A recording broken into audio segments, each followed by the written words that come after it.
From MTN News, you're watching Montana This Morning. Polio, the flu, even chickenpox. What do all these illnesses have in common? Well, there's a vaccine for them. But what about the coronavirus? I'm Annie Johnson with more coming up. Parents across the Bozeman Public School District are responding to the school superintendent's recommendations for reopening this fall. I'm Gabby Crevitt, and I'll have that story coming up. I'm Dennis Bragg. Coming up, after 40 years of fighting, final approval of a plan to fund the Land and Water Conservation Program. 6:30 on this Wednesday. Chet Lehman, Caitlin Corbett, Matt Elwell. A lovely morning. It was gorgeous out this morning. The wind was blowing this morning and it felt fabulous. It's just a nice little breeze. Yeah, was good. It wasn't strong, about 10, 15 miles an hour, just enough. It's died down, it looks like, at this point. But our temperatures this morning are on the mild side, 40s and 50s for most of the area, 39 in West Yellowstone this morning.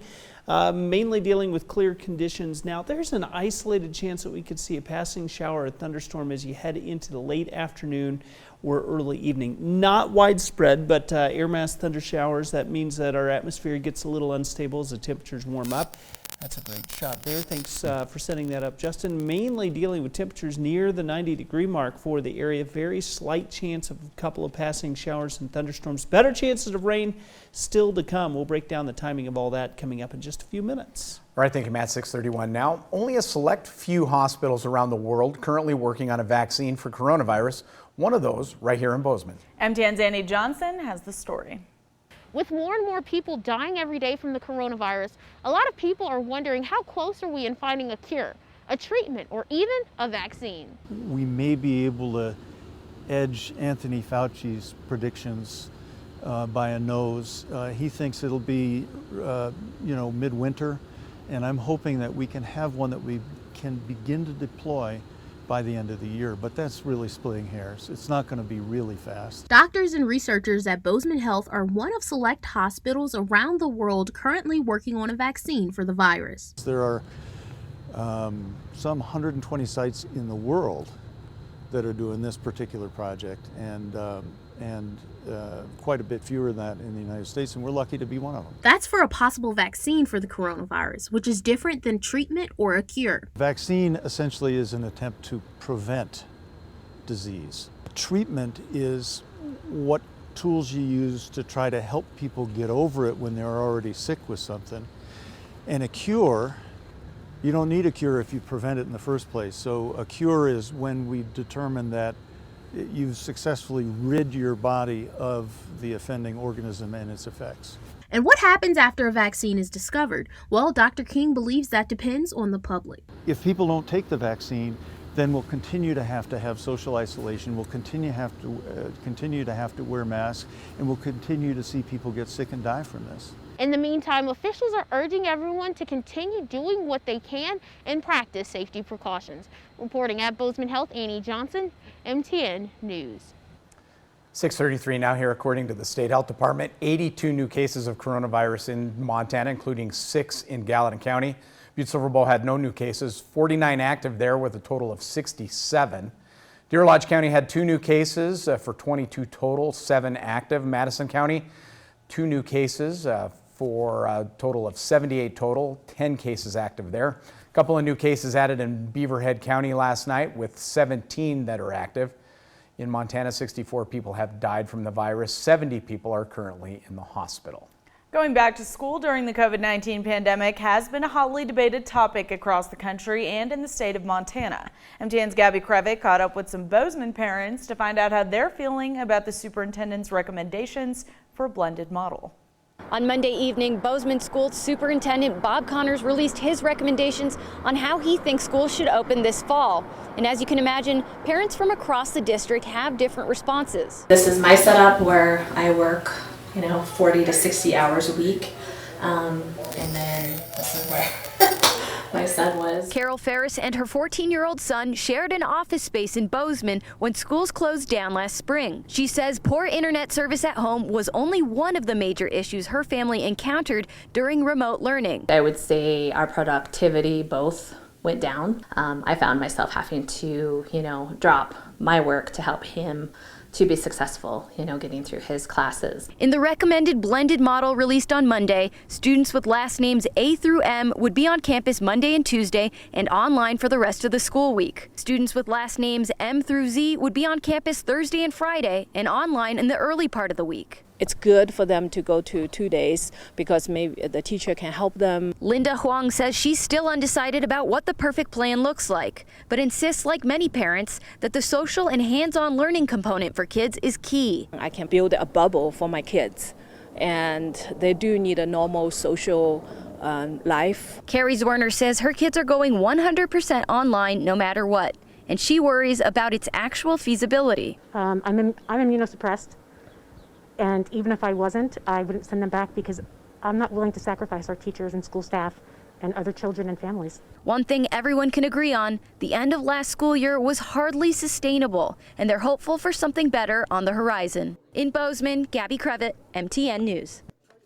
And just so you know, there have been no concrete decisions made, just recommendations by the school superintendent. The school board meets tomorrow in a virtual session at 9 a.m. Members of the public are invited to join and leave public comment.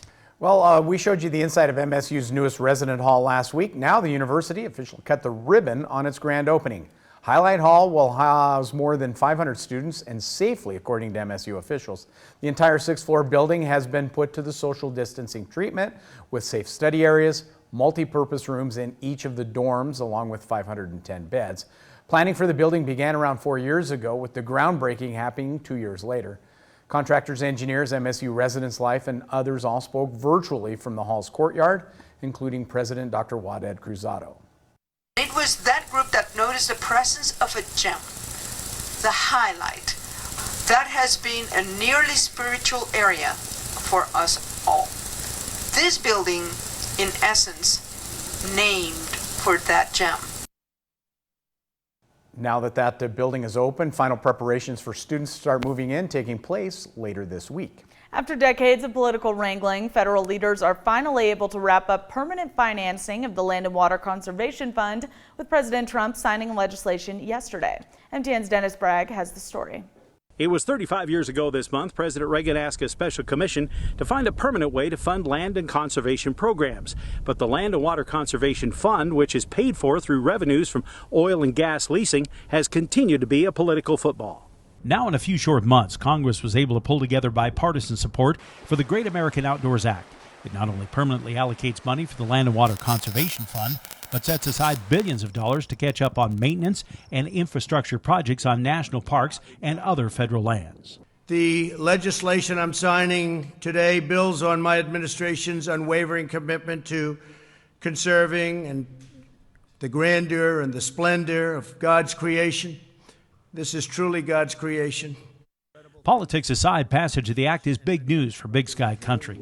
In addition to pumping money into Montana's national parks, Forest Service, and BLM lands, the legislation provides future certainty for our state's legacy of public lands, paying for fishing access and trails, conservation, and recreation projects. This is a big win for conservation. It's a big win for jobs. It's a big win for our Montana way of life. It's a big win for bipartisanship.